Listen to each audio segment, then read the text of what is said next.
Namaste and welcome, beloved mighty companions. Welcome to Infinite.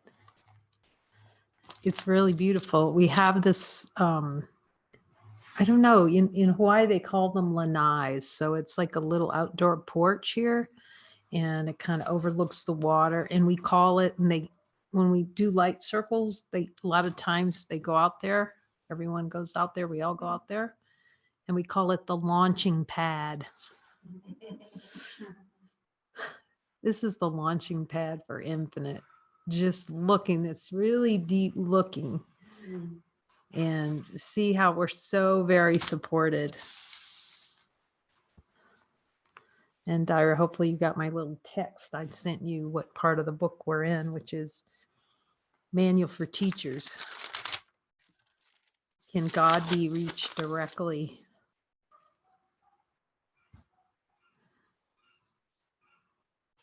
As we contemplate the light, and then everything else is other than that. Okay, good. She's here.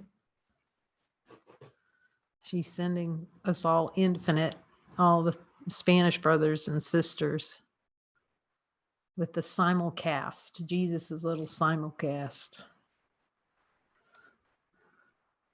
We actually don't know how it all happens.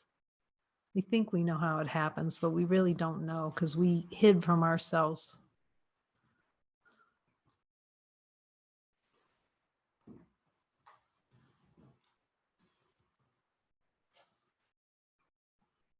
Yet they only have to know one thing. It's all love. God is in everything I see. That solves just about everything. So can God be reached directly? I said to Jesus, Jesus, can I talk directly to God? He says, you are talking directly to God. I said, are you saying that again now? He says, yep, yes. We're always in communion. See, communion is the natural state. There's so many words with the word in English of communion.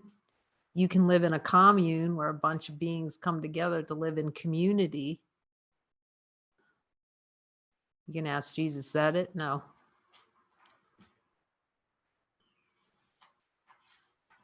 To commune with Source. It's just the celebration of the one. Always singing. Celebration, celebration, celebration. And then there's the twitch, where we're trying to explain to God how we're not part of him.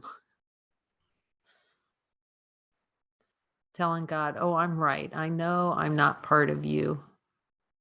That's just the play of arrogance and consciousness. So ends up being a very humbling journey, but that's a happy humbling. The lion must lay down with the lamb. Those two, without those two being together, there's immense suffering. Points to the power of the lion, the power of the lion being true identity, infinite. Yet there's a gentleness, a benevolence. It's benevolence. It doesn't know what injustice is. Divine light doesn't know what injustice is. It really is the expression of the true meaning, justice for all, which is sinlessness. That's the only justice. So let's see what Jesus has to say about Holy Communion, reaching God directly. God indeed can be reached directly, for there is no difference between him and his Son.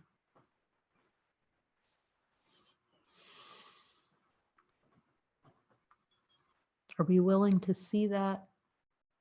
Jesus, will you show me if I'm willing, or if there's any unwillingness below my level of awareness, just to see that there can only be one, that there's no distance? So that's a good question to query on the light, in the light of infinite being. Is there any distance between me and the light, Jesus? And see how quickly the no comes in on that deal.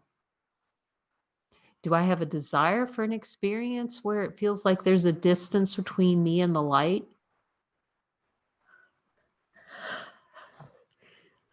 And if he answers yes, can I ask for a miracle?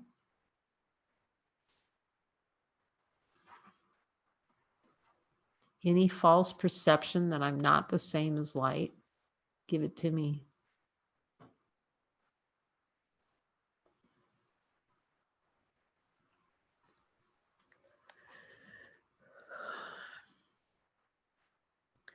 His awareness is in everyone's memory, and his word is written on everyone's heart. You see, it's the sameness, all being the same, given by the Father, light. The ego would go, boy, that's a pretty, I don't know about that light thing. It's kind of interesting to see it, but I wouldn't want to be that. It's boring.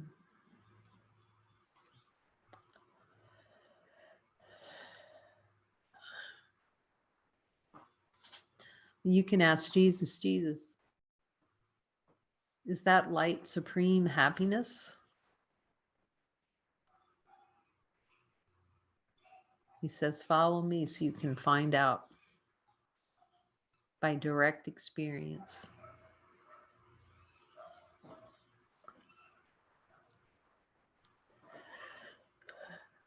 He says the light is the only thing natural to you.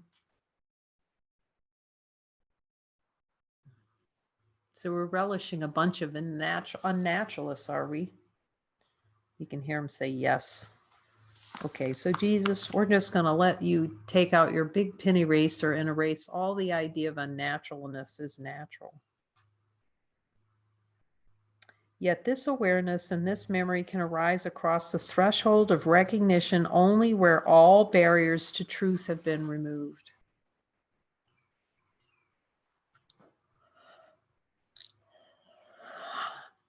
Jesus, do I relish an experience of having barriers to truth? Is that really something I just love, having barriers to truth? Just relish it.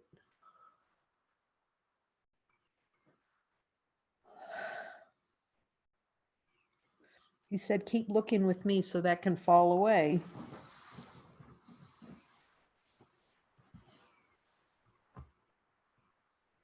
And it takes a lot of looking. That's the experience here. Is that helpful, Jesus? Yes.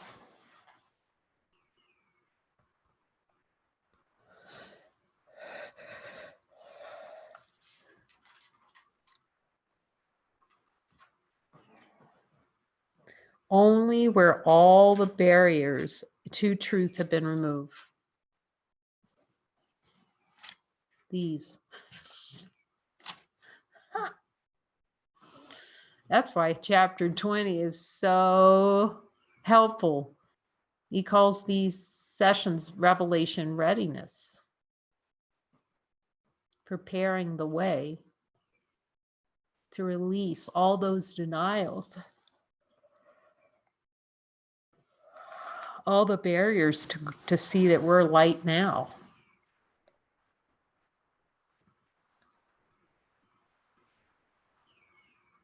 In how many is this the case?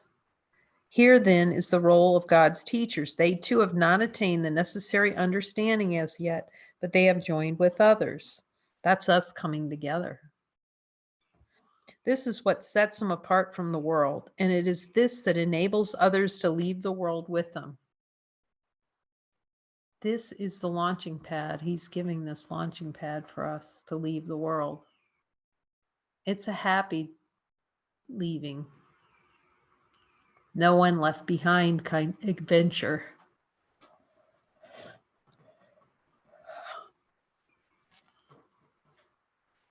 Alone they are nothing. See, the ego would keep separate and alone. But in our joining is the power of God. And Jesus says that New Covenant, this joining carries the power of God. Will we not tap into that, the power of God, by joining? But I could see I didn't really, well, play of consciousness is not to know what joining is and to avoid it like the plague, avoid it like the coronavirus.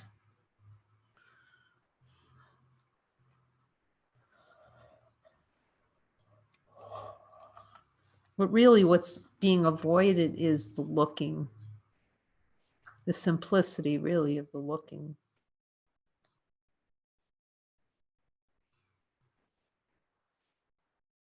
There are those who have reached God directly, retaining no trace of worldly limits and remember their own identity perfectly. These might be called the teachers of teachers because although they are no longer visible, their image can yet be called upon. I'm just checking in to see if I know any of those teachers of teachers.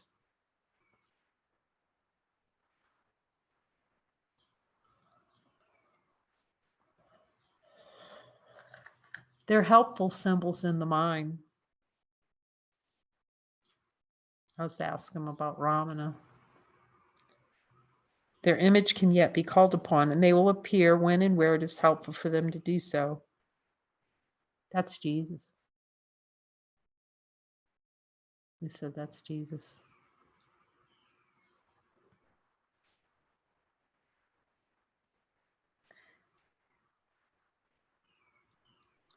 And they will appear when and where it is helpful for them to do so.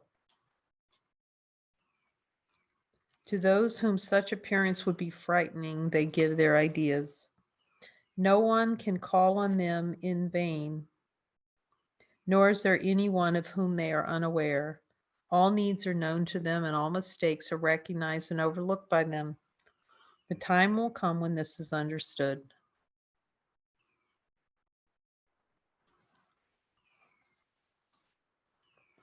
I said, Jesus, you're pointing to something relative to our relationship with you. He says, yes. What do we need to see here?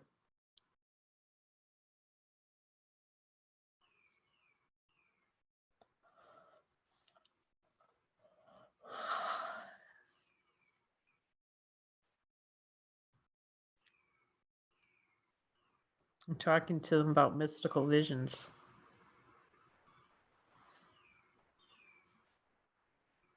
Sometimes those, and I had talked to him about mystical visions, and he said, those are beyond time and space, mystical visions. I'm asking him, they're not an appearance in consciousness, they're beyond consciousness.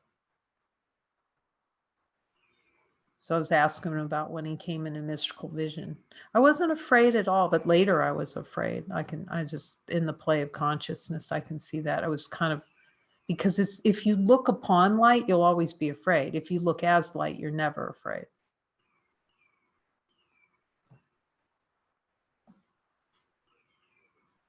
So I'm asking, some beings can't handle that direct mystical for whatever reason.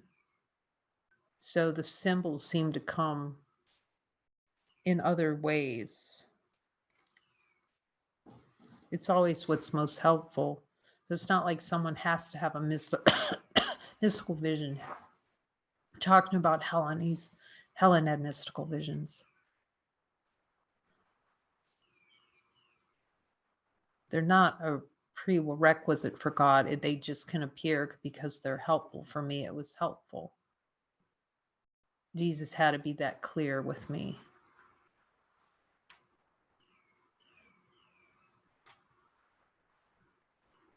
Of the calling to Jesus.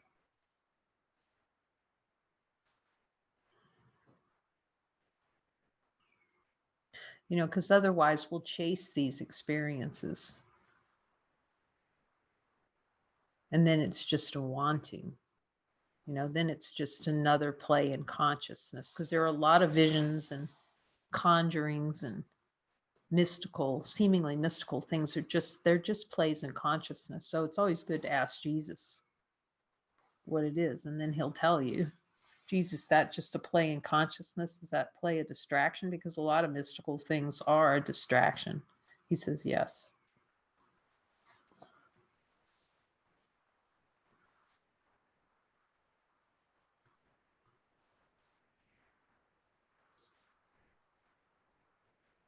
To those whom such appearances would be frightening, they give ideas so that the thoughts come through. See, we can receive the thoughts, you get the downloads.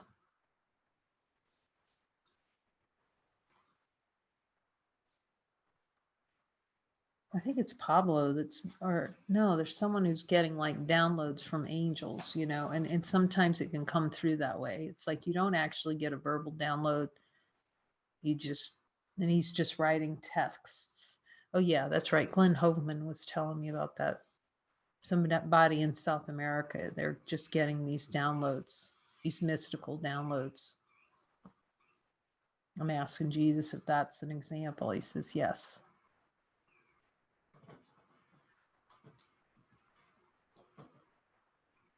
No one can call on them in vain.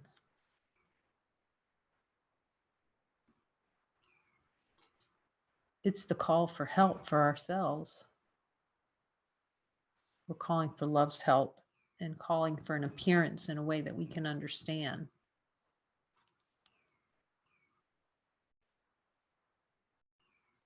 Nor is there anyone of whom they are unaware. All needs are known to them, and all mistakes are recognized and overlooked by them. I'm just asking him about helping me overlook all mistakes. The time will come when this is understood. And meanwhile, they give all their gifts to the teachers of God who look to them for help, asking all things in their name and in no other. Sometimes a teacher of God may have a brief experience of direct union with God. In this world, it is almost impossible that this endure. It can perhaps be won after much devotion and dedication, and then be maintained for much of the time on earth. But this is so rare that it cannot be considered a realistic goal.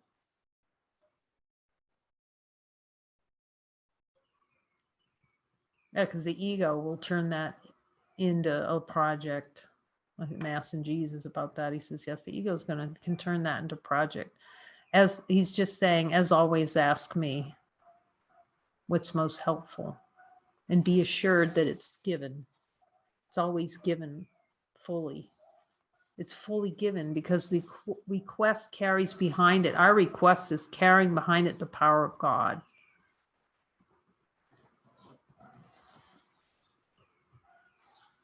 To no longer play in this dream of limitation.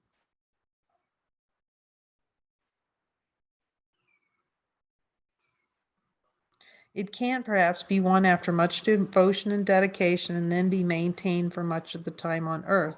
But this is so rare it cannot be considered a realistic goal. If it happens, so be it. If it does not happen, so be it as well. All worldly states must be illusory.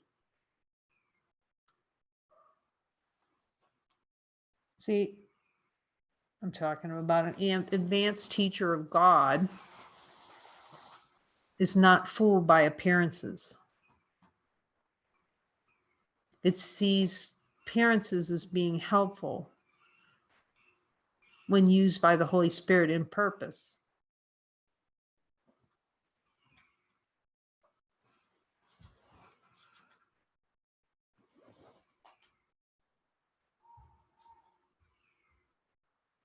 All world states must be, that's consciousness. All world states are illusory. It's all of consciousness is illusory.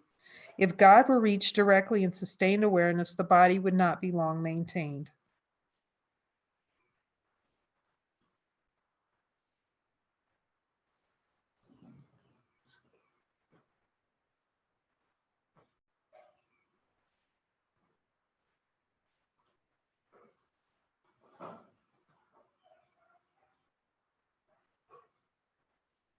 Those who have laid the body down merely to extend their helpfulness to those remaining behind are few indeed.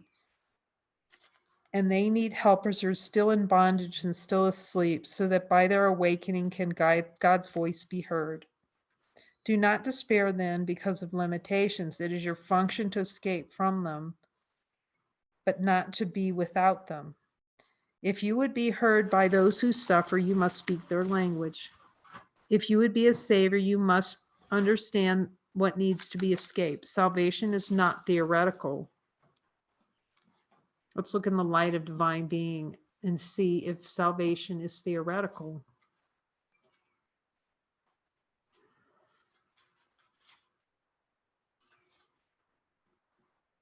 See, the ego would set us up with despair. And you can see that in the play of consciousness. It's like, Jesus, how many of these things do I need to look at? You know, how many, like chapter 20, that thing's just dragging on, you know, because let's see. So, you guys have been looking at chapter 20 since when? January, December.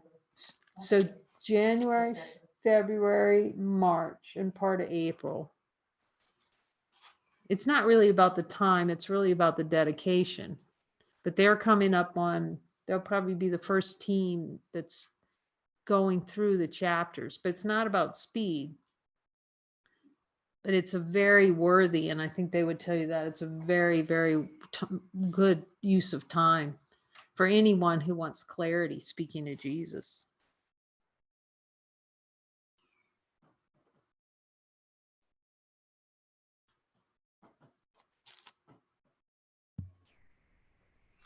If you would be heard by those who suffer, you must speak their language. So he's given us a function in this world to spread the word. If you would be a savior, you must understand what needs to be escaped. Salvation is not theoretical. Behold the problem, ask for the answer, then accept it when it comes. This is really about accepting the answer that's given by Jesus.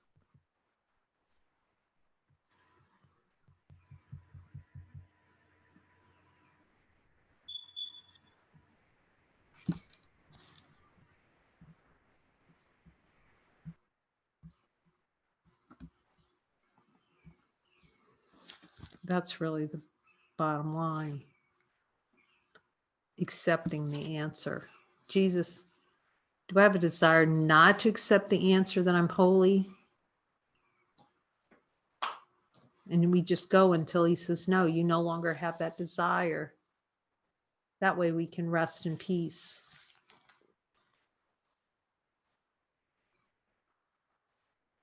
Nor will its coming be long delayed. All the help you can accept will be provided, and not one need you have will not be met. We have to trust that God knows what our needs are, because the ego thinks it needs all kinds of things. A new car yearly.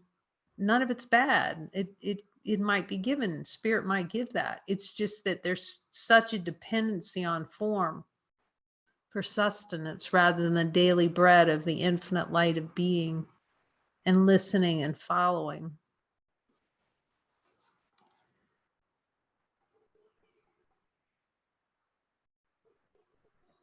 Let us not then be too concerned with goals for which you are not ready. God takes you where you are and welcomes you. What more could you desire when this is all you need?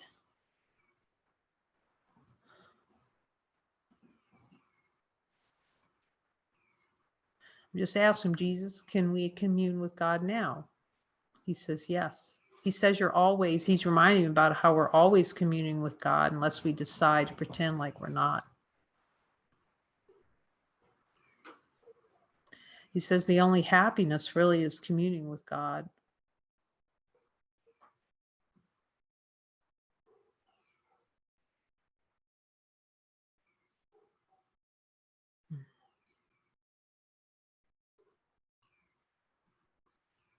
And just ask him if there's anything else about reaching God directly. I was talking to him about lesson 44. You just drop where, and Muji teaches, yes, this too in the invitation, where you just drop all the ideas of the world, all thoughts, feelings, and emotions, and come empty-handed. We're so used to picking up this cluttered toys from the floor that we really believe that we do not have the infinite power to lay them down, all these swords.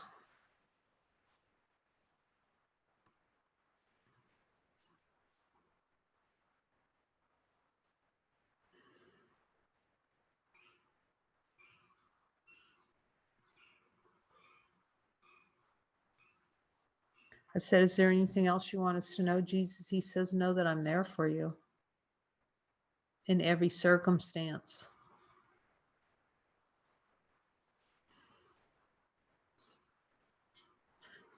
Really, that's sometimes the hardest part, seemingly, is accepting the help as he's giving it.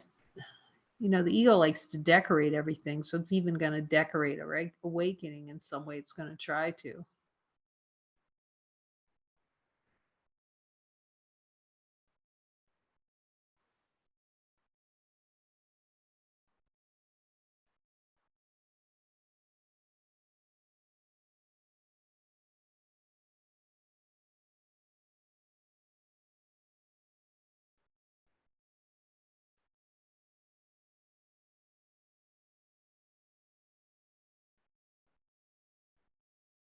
I asked him again, is there anything else for today? He says, just be with me.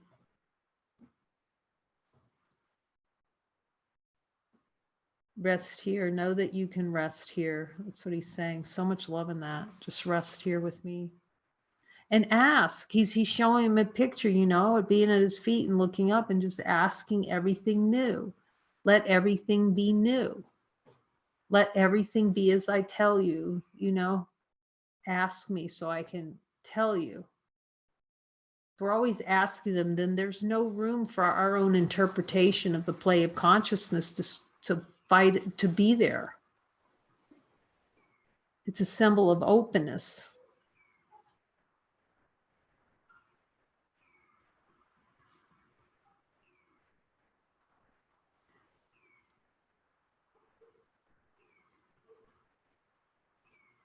So I'm talking to him again about God being reached directly and asking him about, again, lesson 44, these lessons, you know, where you just drop everything and then you just see what remains. That's just really helpful.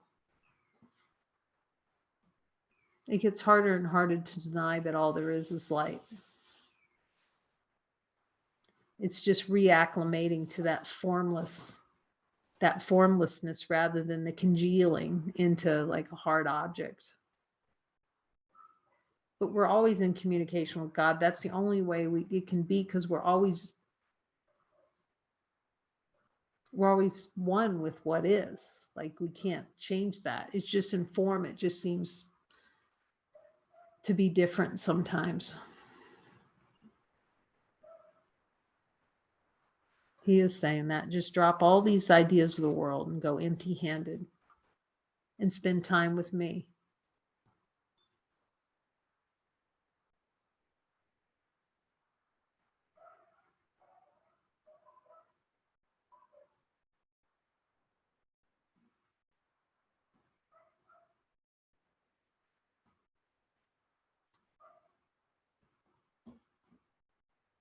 I'm asking Jesus, are there any limitations in our ability to speak with you? And he said, no, those are all ideas. They're just concepts.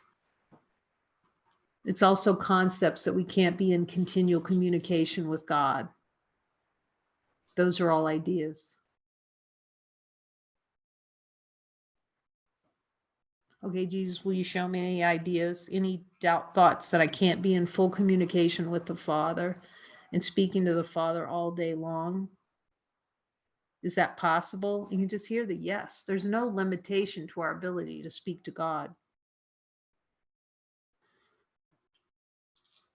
and to speak God as God beings.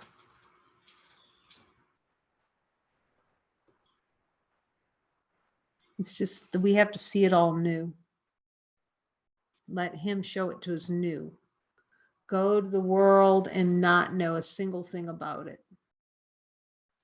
That's happiness.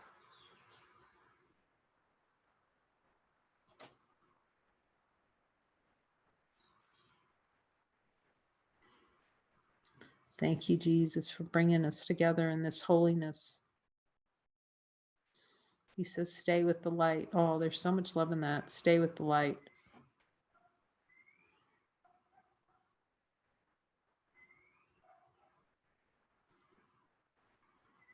Amen.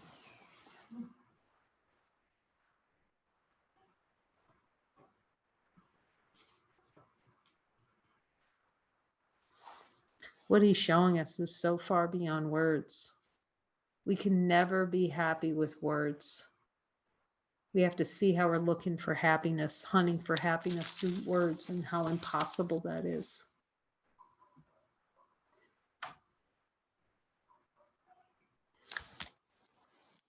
Thank you for joining us.